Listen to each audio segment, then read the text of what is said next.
Hey everybody, how's it going? And we're back. It's been a few weeks since we've done a Facebook Live on Sunday, and now is the time. It's something's coming up that's pretty important, and I thought I would take this time to talk with you about the Rochester 2034 plan.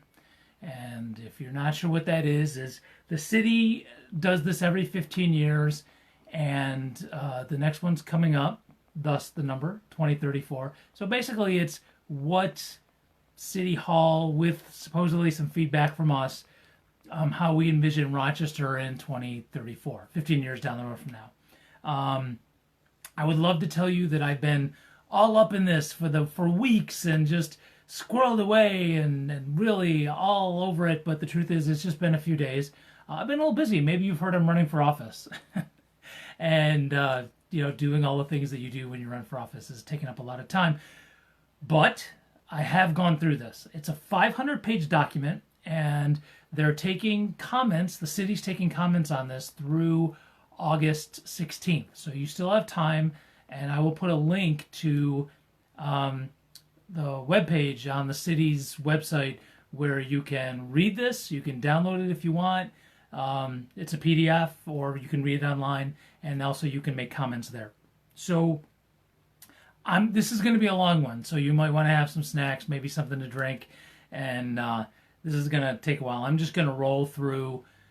As I've gone through this, I took a bunch of notes, and I got 4 pages of notes. And I won't touch on everything, and some of it's going to be big picture stuff, and some of it's going to be little things that just I feel like I need to comment on just because they stick at me, they annoy me, and so I need to say something about it. I'm going to say overall with this plan, there's a theme running throughout, and I have a huge problem with this theme. In fact, a lot of people I've talked to have a huge problem with this theme, and it has to do with density. And yeah, I know, not the 8th grade science kind of density, but in terms of the density of people and how the city would like to see higher density. So in other words, more people per square mile, foot, whatever unit they're going to use.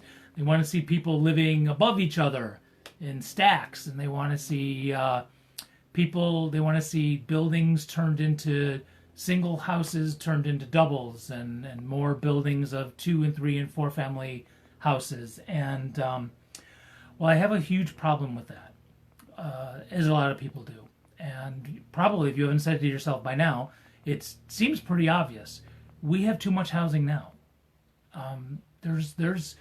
We shouldn't have any homeless, to be honest with you, because we have more than enough places for people to live, whether it's apartments or single families. We have a lot of housing that needs to be fixed up and that is currently empty. We have a lot of abandoned houses from out-of-town landlords that we need to take over by eminent domain and fix up and get people in them, and just throughout this, and even the city in the plan says we have an abundance of housing, yet they still want to build more. That's in the plan. It doesn't make sense unless you understand how city government works, because the building of more houses to make things the density is a way to keep developers developing. And that's where the big money is. That's where the money changes hands. That's where campaign contributions come in and stuff gets done. So if you've been following my campaign, you know I'm not a fan of that. If it were up to me, I would eliminate corporate welfare. If you gave a contribution to anybody in office, you wouldn't be allowed to do business with the city for 10 years. That was what I said. Some folks say less, but you shouldn't be allowed to do business with the city for a while if you're giving political contributions.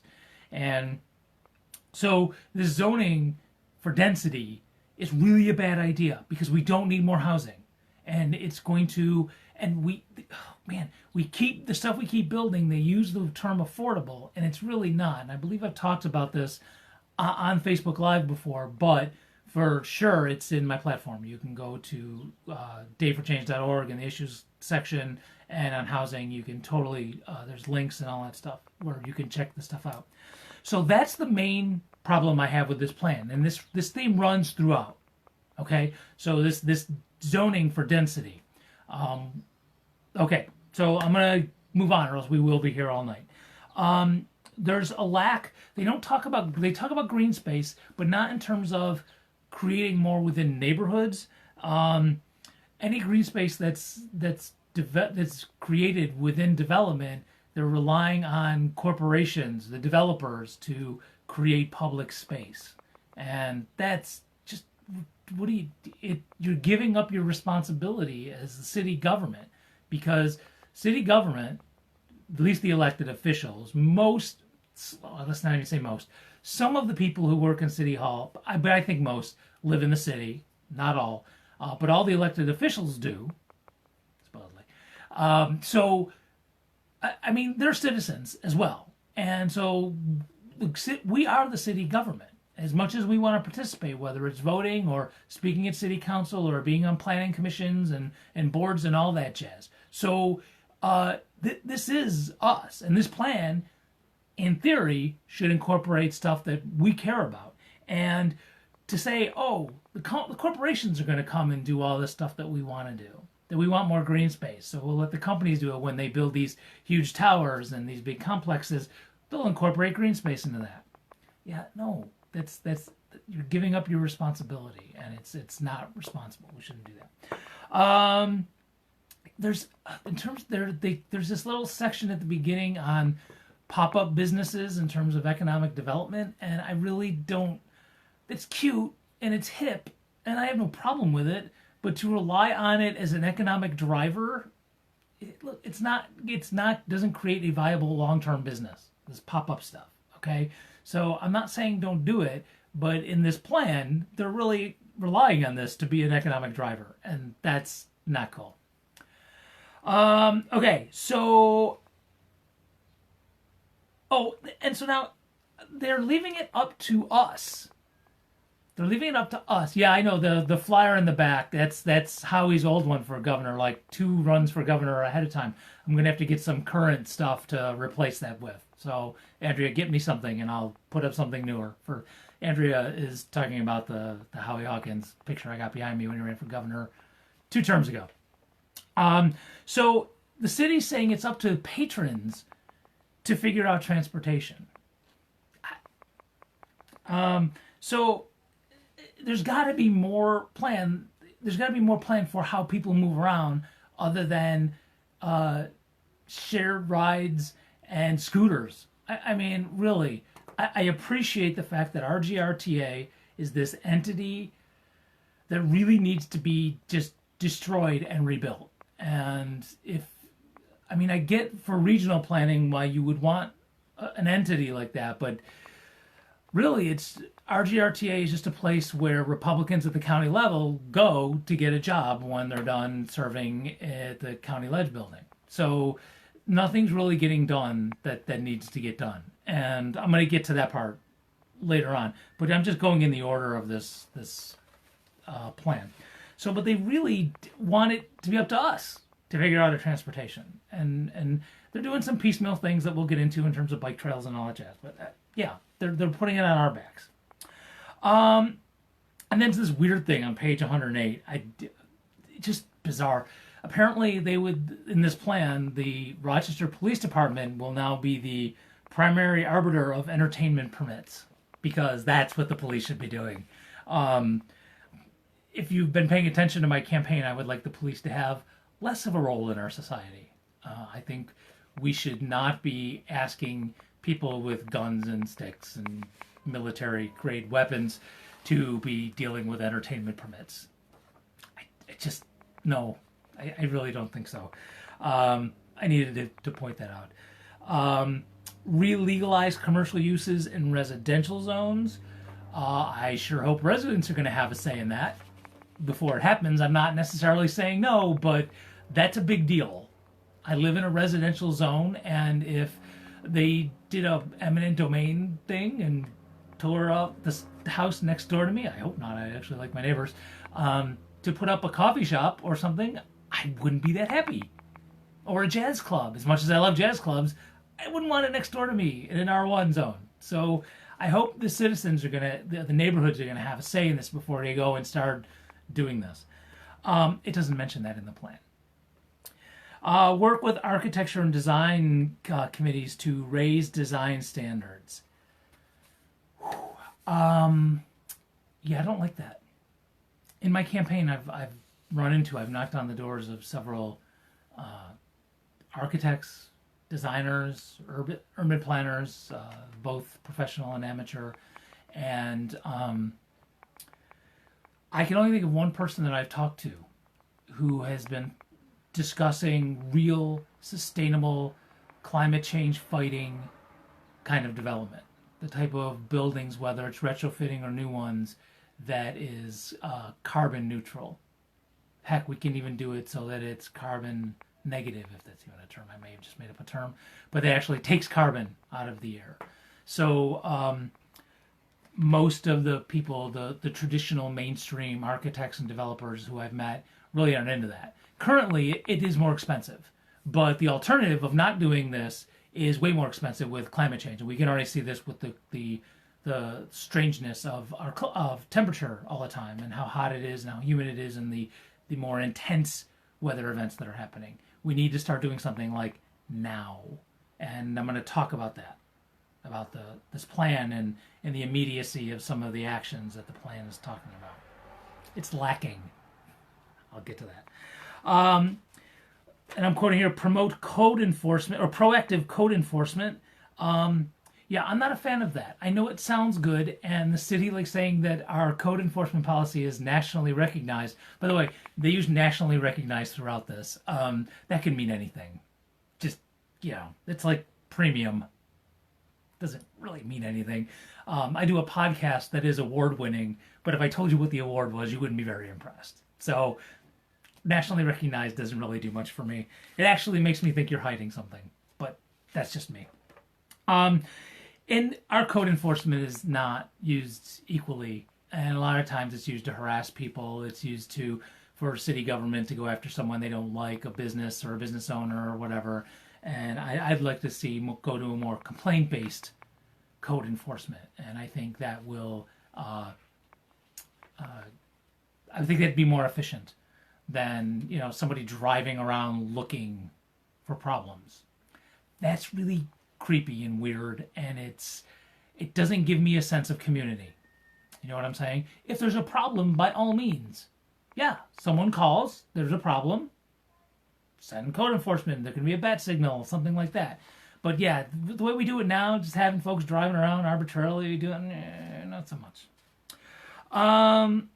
Okay, so I'd also like to see the city, and I think this is a zoning issue, and we can change this, that's totally fine, but this is very heavy on promoting and doing studies, this plan. There's not a lot of action in the plan. There's just a lot of, hey, let's study this. Hey, let's do, let's look at this. Let's encourage this. Let's educate more. We're not a lot of doing. How about we educate and allow front yards to be used as gardens? Put that in the zoning code, because I don't think it is. And if it is, I apologize. Then we can go back to the promoting and enticing and all that jazz. Now we're getting into housing a little bit, and low incomes are at the root of Rochester's housing affordability challenges. That's a quote. Yep, poor people. Your fault. It's all your fault. Poor folks. God. Can't wait till we get rid of them all with this gentrification. Yeah. There's an assessment of housing to the tax base, and it ignores all of the corporate welfare we have given over the past, the number we've been putting out there is $490 million over the last 8 years or so. And that's a lot of our tax base. $490 million. And that was actually agreed upon by the former mayor, Tom Richards, back in the day. And so it's a pretty legit amount.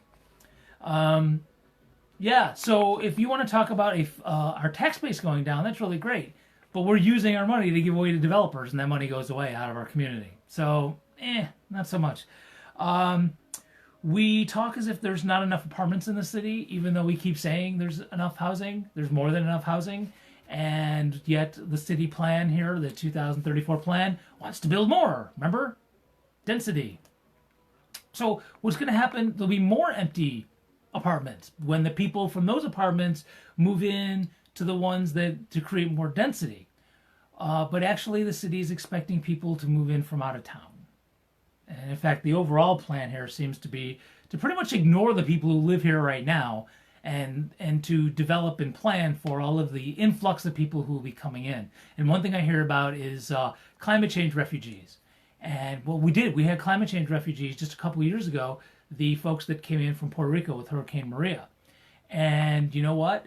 The people who came really didn't have money to live in these market rate apartments. They stayed with family or they found shelters here or something like that. They're not filling in all these empty apartments because they didn't come with money. And climate refugees who move into Rochester, because we are primed to take a bunch of climate refugees, most of them are not going to have money either. Their property is going to be destroyed. And they're not going to be living in these market rate apartments or the so-called affordable apartments that are $1,200 a month, $1,300 a month, $1,400 a month, and labeled affordable. We've talked about it in other places, and that's also in my platform too. So it says there's an excess of housing supply, but wants to build more, and they actually want to drive up housing costs to increase this tax base. And the plan is to drive up housing costs. But then it's saying we need affordable housing. What do you think's going to win out? If we let it go the way it's going, there's going to be more stuff built that's not really affordable. And these housing costs are going to drive up. And there's going to be a lot of empty space. There is a lot of empty space. There's going to be even more.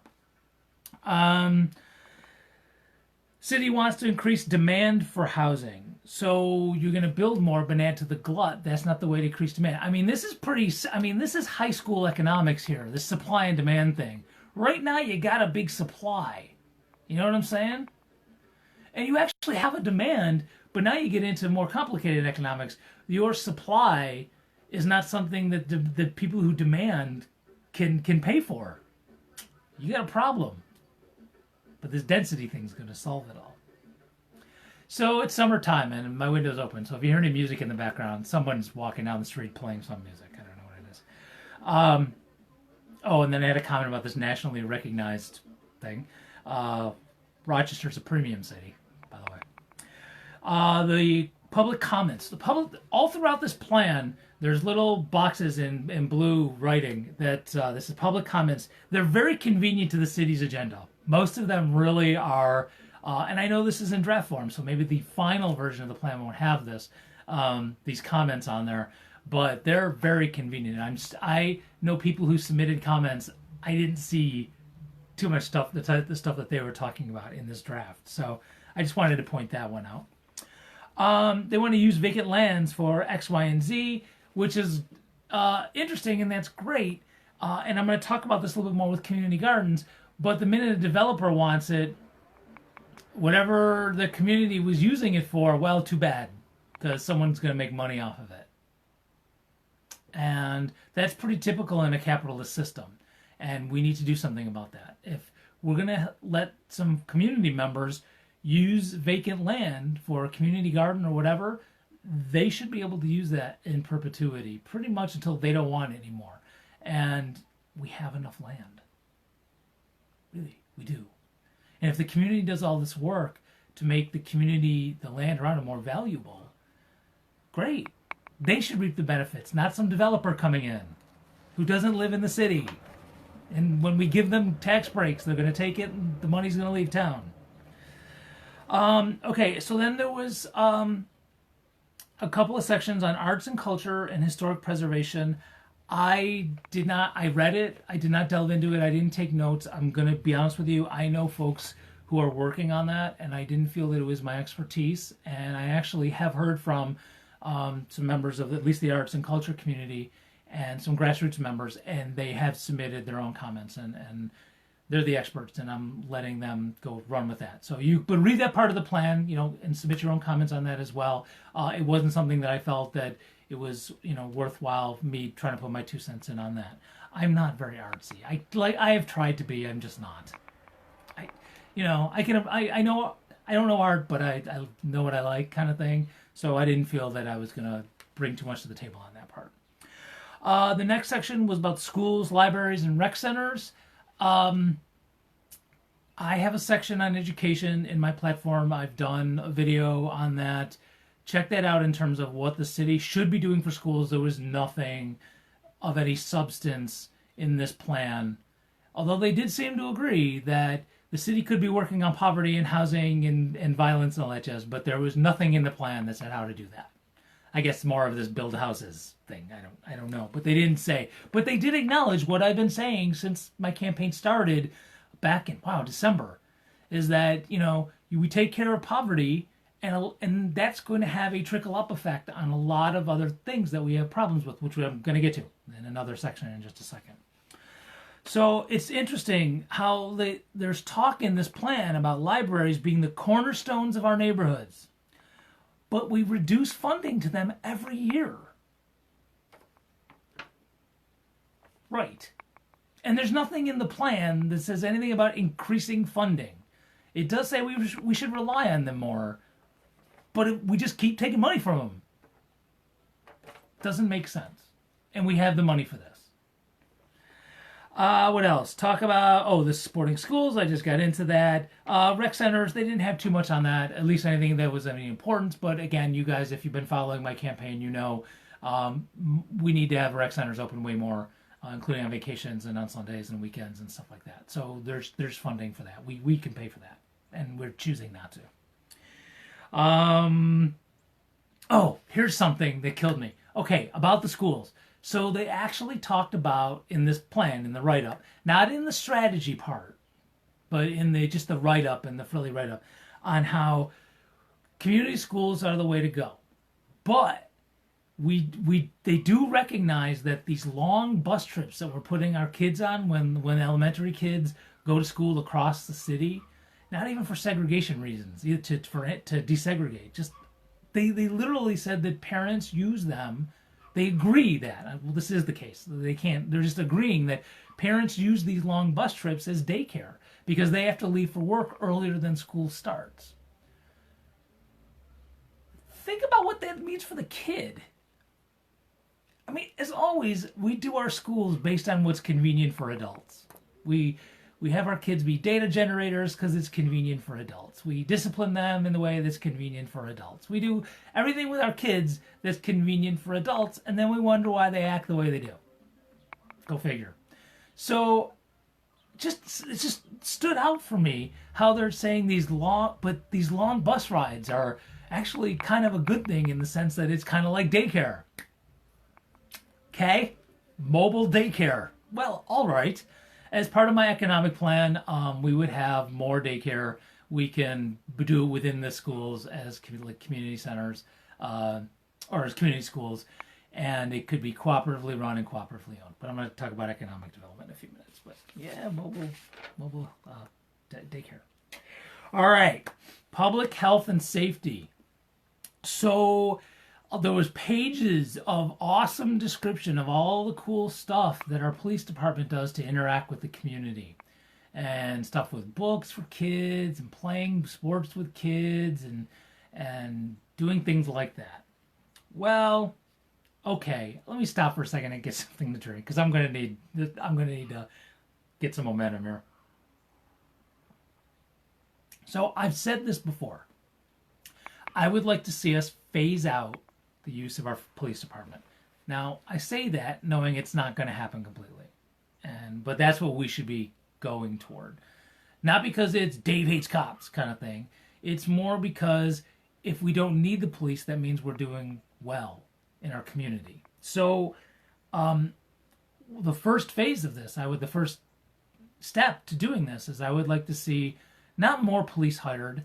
I would like to see mental health counselors, more of them. I think there's a few that respond on occasion when there's something that's more suicidal. But I would like to see more mental health counselors and peer addiction coaches hired to go on calls let me rephrase that. To respond to calls to where either mental health and or addiction issues are at play in terms of the person's behavior. And they would be the first interveners.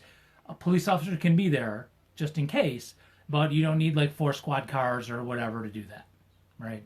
So that's what I would like to see is the first step to phasing out police. We're relying on the police to do things that's not in their job description and things that they're not trained for.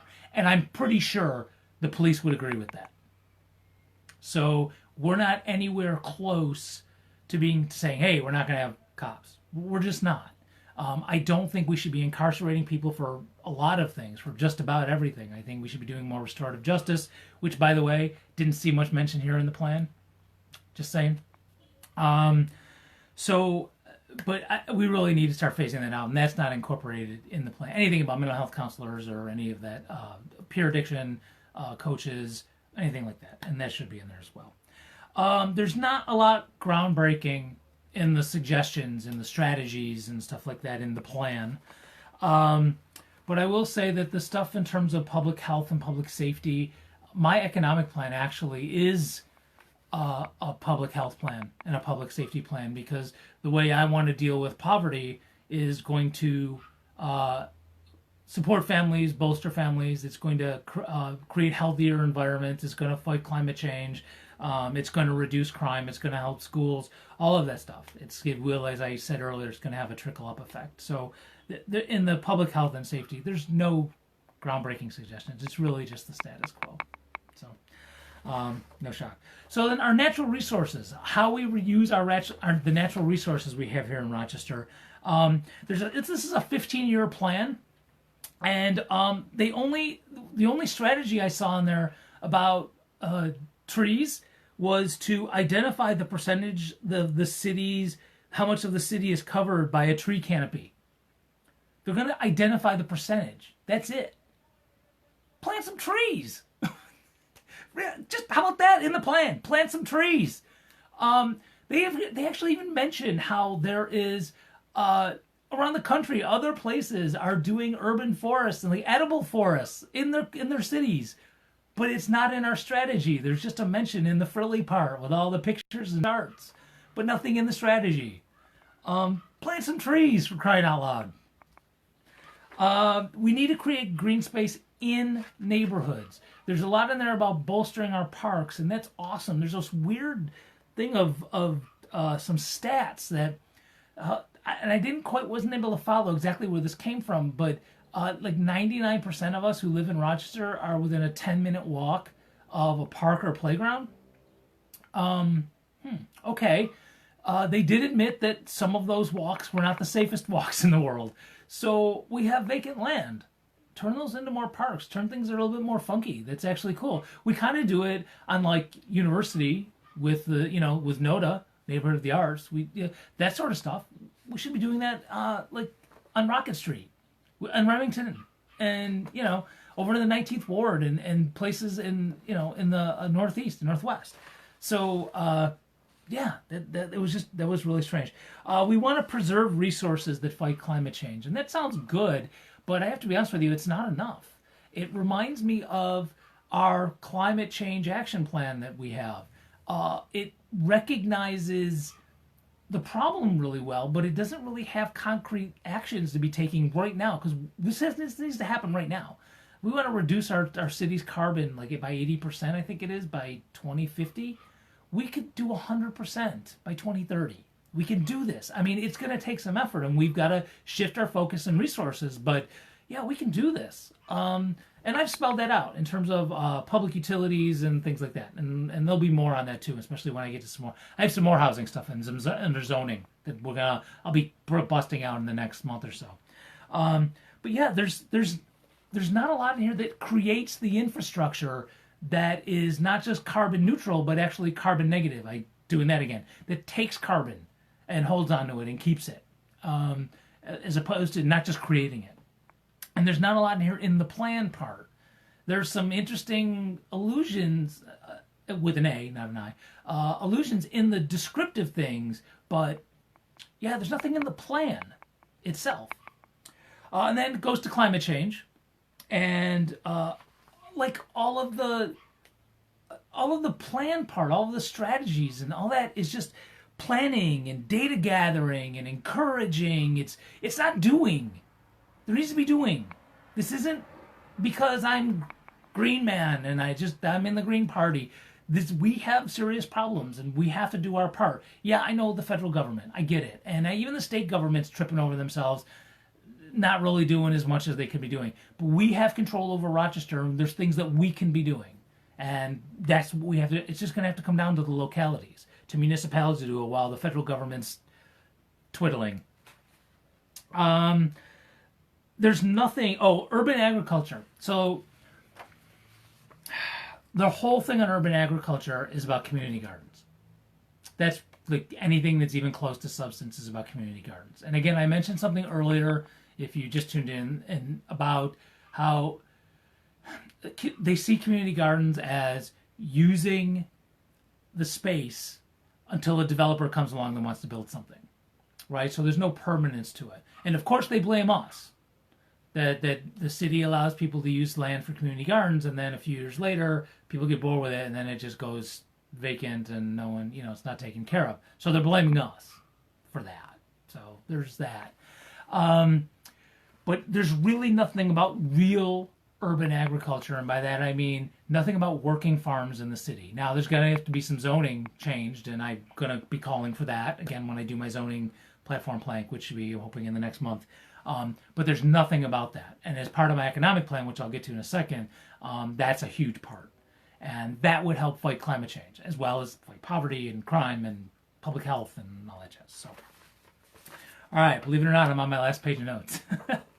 Yeah, how you doing? Did you get a snack? You all right? You got something to drink? You're doing good. You're sitting, right? Don't watch this standing up. Okay, transportation. So I've already started talking about that a little bit, and I have a few ideas. And again, it's going to cost money, but we have that $40 million that we give away that we've over a 9-year period, and we spend tens of millions in corporate welfare every year. So the money's around, and there's also other ways of saving money, which I have is a platform plank at the website dayforchange.org. So the city is saying higher density, again, of people is this solution, because if everyone's living close to stuff, then they won't have to use transportation as much. And that's fine, but as I've talked about, that's not sustainable. The concept is good. If people live near things that they need and want, they'll walk there, right?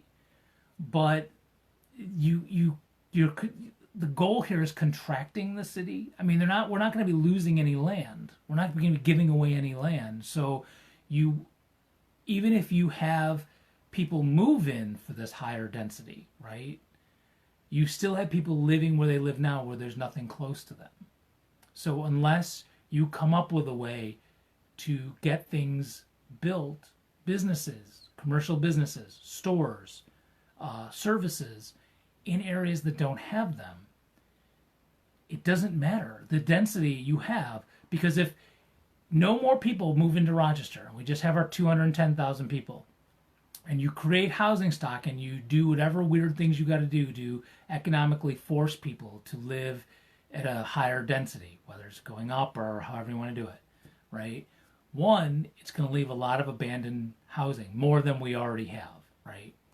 And two, if it's from people coming in that move up and do this higher density, the people who are living where they are now still don't have anything to walk to. I don't believe people are going to be moving here that much. Maybe some climate refugees, but I don't think there's going to be too much. I'm going to get to that when we get to economic development and technology and all that jazz. I'm going to get to that in just a second, why that's the case. So this was supposed to be about transportation. So to rely on this zoning of higher density of people is not going to get you what you think, at least the people who are created this draft of the plan. So we do need to change our infrastructure in terms of transportation. Okay, so we have enough housing.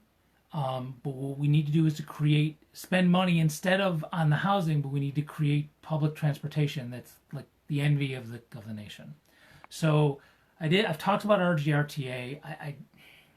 I'm frustrated with them. Anybody who deals with them is frustrated with them. They've supposedly created more bus trips within the city, but now there's fewer that go to where some people work in the suburbs, and there's fewer trips which screws around with paratransit, which I'm going to talk about in just a second, for people with disabilities. I mean, really screwing some people, like life and death kind of things. And RGA is horrible on paratransit.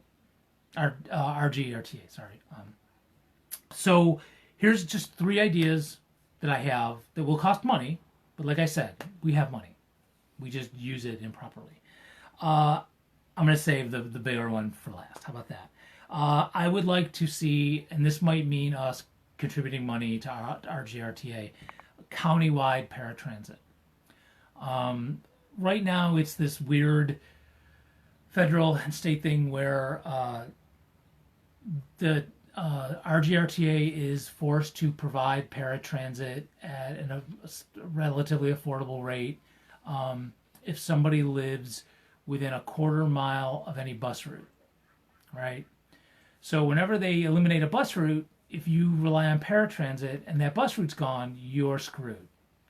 The chances of you getting a ride decreases exponentially and the cost quadruples, literally. And it's just not feasible for folks. So just make paratransit countywide. Forget this quarter of a mile from a bus route or whatever. Just do it. Pay for it. The city chips in. Just make this happen. Okay? I don't care what the federal guidelines are. I don't care what you're mandated. It's just the right thing to do, and to not do it just means we suck. Sorry, I'm being kind of blunt there, but it's the truth. I want even more bus trips in the city. I would like there to be at least from 7 in the morning till 9 o'clock at night, maybe even 11 o'clock at night. I would like there to be a bus on every route every 15 minutes. And that's going to cost money. I know that. And I know RGRTA's thing, whenever you want to increase their services, they say, well, where are we going to take away service somewhere else? No, this is going to cost more money. I get that. We can find ways to do it efficiently and cut costs and all that jazz. And some folks are saying 10 minutes. I'm compromising. I'm going with 15. That will encourage more people to ride. Does that mean there's going to be some empty buses riding around? Yeah, okay, I'm all right with that. Especially later on. I'm okay with that. It's a public utility.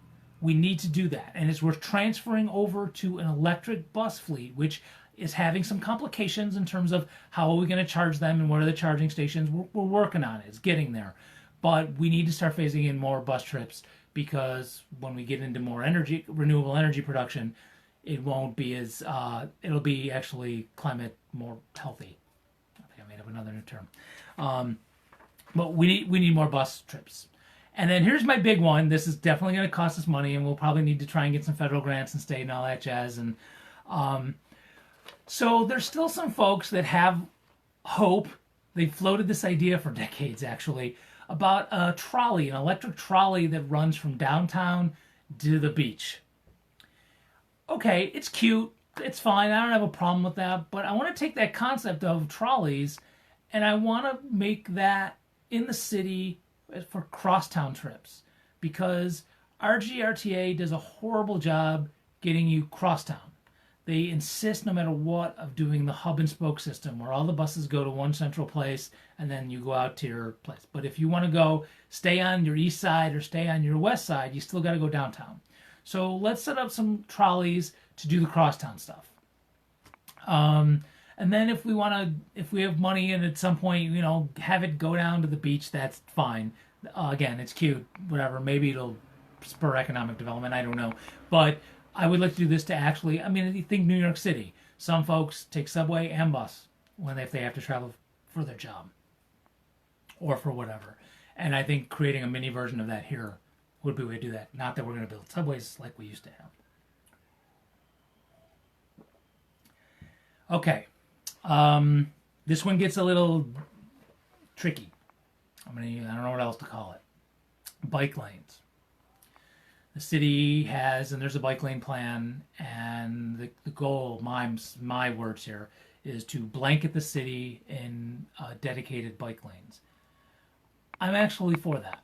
I know you're not shocked, I'm Green Man. I am for that. But we have to recognize that a lot of folks who live here in the city are not going to be riding bikes. some of it is cultural, or yeah, I'll use cultural, habitual, whatever you want. They have not grown up with bikes in their lives, and some folks are just not. They're not going to do it. And our infrastructure here, even with the bike lanes, is still car oriented. I get that. And then there's winter, and I know there's you can ride in the winter. Okay, I get it. There's not that many people who are going to do that. Some will. Some will take that up, but there's just not going to be many. So we're not going to totally get rid of our cars. We're going to need public transportation would be the way to get the people in the wintertime. But I've actually been doing research. The problem with my research, well, I'll tell you give you a good example. The redevelopment that's going to be happening on East Main Street, from like Goodman to Culver, and there's a plan in there that puts a dedicated bike lane, and it's going to take out some street parking. And there are people there who own businesses and who live there who are very car oriented, who and I'm just going to be honest with you, who are older. They're not getting on bikes, and they're very upset, and they do have a right to be. And I don't have a solution, and I've been trying to find a solution. But when I look for one, and I'm looking for other cities who have been doing a lot of dedicated bike lanes, all of the solutions are in areas like downtown. It's not for like East Main Street and places that's a little bit more residential. It's more traditionally residential, the R1s as they call them. And I don't have a solution to all of the driveways in people's houses where cars are going to be backing up into these bike lanes. So I'm looking for a solution on that. And there's got to be a compromise. There's got to be a way to do this. I don't have the answer to that. I'm just being honest. But I am looking. And if you have one, by all means, share it. Not necessarily on this video or in the comments here. You're more than welcome to. But next time you see me and any of the other ways, you can get a hold of me through the website, dayforchange.org, Facebook here. There's Twitter, Instagram, whatever. Or when I knock on your door. If you have an idea, please let me know. But yeah, we do need the bike lanes, but we got to be cognizant of people. Look, I'm 53, and the more I campaign, the worse shape I get in because I'm not working out as much, although all the walking I'm doing is helping, actually. But as I get older, I don't know how much more I'll be able to do any biking or even the time as I'm running from neighborhood association meeting to this meeting to that protest to whatever. So me personally, I don't know how much I can actually do for biking. I can bike myself, and I'm not alone. But yeah, I think building that is important and creating that culture where our young folks come up and it is a natural part of their upbringing so that it just becomes something that's natural to them. It is not natural to me. It was something I would need to get used to. And there's a lot of folks like that who are kind of fighting the development of where we're putting in bike lanes, and we got to figure out a way to kind of do the best we can to get everybody on board. Okay, I know this is going a long time. I told you this was going to go a long time. But we are coming towards the end, and this is probably the one that's most important to me, and I think that's most important to the city, and it's economic development. And so the city's talking about really relying on technology and innovation. And I'm not saying no, we shouldn't, and maybe I'm not saying no, we shouldn't become a smart city and that kind of thing. But I got to tell you, when you're talking about technology and innovation, just due to its nature, people do not have to work in a company all in one place. So to try and attract these companies or their headquarters, we keep trying to throw tax breaks at them, which erodes our tax base. We keep talking about that. We want more people coming in and living higher up in all these buildings, but really we're giving away our tax money when we get these businesses to come in, and they use our services, they use our infrastructure. So enticing businesses to come in or to start up by using taxes or decreasing or eliminating their taxes is not the way to do that. When you ask savvy business owners who are in something for the long haul, they care about infrastructure, they care about the school districts, they care about more accessible, more easier to wade through the regulations, stuff like that. Taxes and the tax rate, savvy business owners who know they want the fire department to come if there's a fire. They want the police to come if there's a problem. They want the sewers to be working. They don't want potholes in the roads for their vehicles. They know that they should be paying taxes to help do all that stuff. So if there's a business owner or a company that's really in this for the tax breaks, that should be a warning sign. We don't want them. Just being honest. And to rely so much on technology and innovation, look, people can work from their homes. They can work from technology. They don't have to be here. So to really rely on it that much, you're putting all those eggs in that basket, and it's not going to work. It's not the way you think it's going to. So there's a page in the frilly part of this section on cooperatives, and they talk about the mayor starting this department within City Hall, and talking about Evergreen in Cleveland, and then going over and starting the nonprofit called Own Rochester. Yeah, we started that. The Greens, who ran in 2013, we hammered cooperative economics in Evergreen in Cleveland all through 2013, and that was the first time the mayor ran for office. And that her and City Council all heard this, and we didn't win, but she put in a really sad example of cooperatives, and it's really not doing much of anything, to be honest with you. I like it that the infrastructure's there, and if you have people in City Hall and on City Council who are really into this, the infrastructure's there to start pouring some money and do some really cool stuff with it. And that would be my basis of economic development. So cooperative businesses is, another way of saying it is democracy in the workplace, where, and now we're going to get into some more radical stuff, where people who do the labor enjoy the fruits of that labor, right? So they all own, ooh, Eric, I'm going to get to that in just a second, thank you. They all own the business together, a business together. Now, I'll use one that I've been talking about, an urban farm, where a group of people, 5, 10 people, I don't know, it depends on the land and who wants to work together, they all own it and make decisions together. Now, there's different kinds of cooperatives, like Abundance Co-op. That's a member co-op where people all put in $100 and you know, they're members, but the workers there like make minimum wage or very not much above it.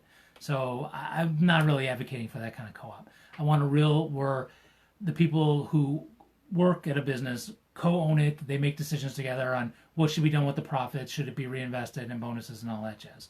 And creating those businesses for things that we need that would have an effect on our public health and our safety and our schools and all that, like urban agriculture, the restaurants and grocery stores that would sell that stuff in the neighborhoods, not just downtown. Downtown's fine, but not just downtown. In our neighborhoods, that helps with transportation and climate change, right? Right. So, daycare, healthcare. Like, I love what St. Joe's healthcare, the healthcare place over there, does. I think they're a nonprofit. I would love to see a cooperatively owned, the doctors and nurses and the staff there own it together and run it together for healthcare. And as we hopefully go to single payer, real single payer, which is not, don't have time for that today, then they could just be incorporated right into that. But it'd be cooperatively owned. Okay, so they talk about opportunity zones. That's more tax breaks. And again, it gives unfair advantages to the companies that get it, and it leaves competing companies in the same industry don't get these benefits, and so they're at a loss, and they end up going out of business. And it really just doesn't bring the economic benefit that we think it does. And it's really overall, even the strategies, it's just traditional capitalist stuff. And we see this over and over again, that even when there's a boom, we know 4 to 7 years from now there's going to be a bust. And it's just a cycle. It just happens over and over with capitalism. And there's nothing in the strategy section of this plan on economic development that does anything about that. So Erica's talking about educating people with disabilities on small businesses and how to get that capital so that there's not a poverty spiral thing happening. Yeah, and I think that in terms of cooperative businesses, I think that's something that we could be doing. And that would have to be even for people without disabilities, because working cooperatively in terms of running a business is not something that we're used to in general. So absolutely, if a group of people with disabilities got together and wanted to start a co-op with something, I know Alex White, who's running in the South District, and he's run for mayor. You know Alex. He's peripherally tried to help some folks in the deaf community try and start some businesses, but it really hasn't taken off. But yeah, my idea is to provide that capital, that $490 million that we've been giving away every 8 years to corporate welfare. Instead of that, that was what we should be doing with it. starting businesses exactly like that for folks with disabilities and without, and doesn't even have to be just this business is run by all deaf people. It could be integration, but again, it's a choice. If people with disabilities all want to start a business, they can. We don't have to force the integration if they don't want it. Then there's something on workforce development. It's really traditional, but again, I would incorporate like what Erica said, and where I'm going is that yes, if you heard of that guy, is I would use workforce development resources to do some more teaching on cooperative economics and businesses and how to do that. Some of it has to do with mediation and how to work together if you're all running a business and that kind of stuff. I would just incorporate that, but generally everything there is all traditional capitalist stuff. And then the last was kind of two sections, was on tourism and city and neighborhood recognition, getting the word out about your neighborhoods. And I didn't focus on that very much, I'll be honest with you. I don't think that should be a priority, and so I didn't give it as much of a priority. I'm not saying don't have anything about this in the plan. I let other people go ahead and talk about that and get into that and send comments, and you can go ahead and check it out. It's towards the end, and I didn't spend a lot of time on that, I'll be honest with you. I do think we have some really cool stuff in tourism, and I think I personally, anything that's that creative in terms of getting the word out about the stuff that we have, the waterfront redevelopment that we're trying to do, I do worry about gentrification. I do worry about who's going to be able to appreciate it. Will everybody in the city are going to be able to take advantage of some of these things that are being planned? I do think that some of the money that's being brought in from the state and some of the local money, I'm worried is going to go like to the usual people, the usual developers, the usual players in state and local government. But I didn't have a lot on that. And so that's it. I'm done. I'm out. This is tiring. I was out knocking on doors all day, and this is way more tiring. There's a lot there. I'm going to put the link to the webpage because I know it's hard to find stuff at the city's website. I'm going to put a link to the page on this Facebook video, on my Facebook page, as well as the YouTube video if you're watching this on YouTube, and my other social media. You only have until August 16th to put in your comments. But you're more than, I have a feeling, I think the plan, once it gets finalized, it might have to get voted on, I believe, by City Council. So there'll be time to talk to them about it. It would be interesting if we organized and said, don't accept this plan. I don't know what would have to happen. Would they have to go back to the drawing board? I don't know how that would work. But so a lot of the stuff that I talked about in the plan is also part of my platform. So shouldn't be too many surprises in anything I've said. I've appreciated all the people who've been watching and making comments. As usual, any ideas that you have, throw them at me. I love stealing good ideas. I will incorporate it into my platform. I'll do some research on stuff when I can, and let's just keep working together and make this place more awesome than it already is. Okay, thank you. I cannot wait for my call from Pam, and possibly next Saturday. Well, the Puerto Rican Festival is all next weekend, and we will be in the parade. If you'd like to march with us, it's a Saturday. I will. We get together at the Liberty Pole at 10 a.m. and it ends at Frontier Field. And it's my one chance to eat rice and beans because I'm not supposed to be eating rice nor beans, and I allow myself to do that at the Puerto Rican Festival. So if you want to come watch me eat rice and beans or eat them with me, you're more than welcome to come and join me at the parade, and then we'll get some lunch afterwards.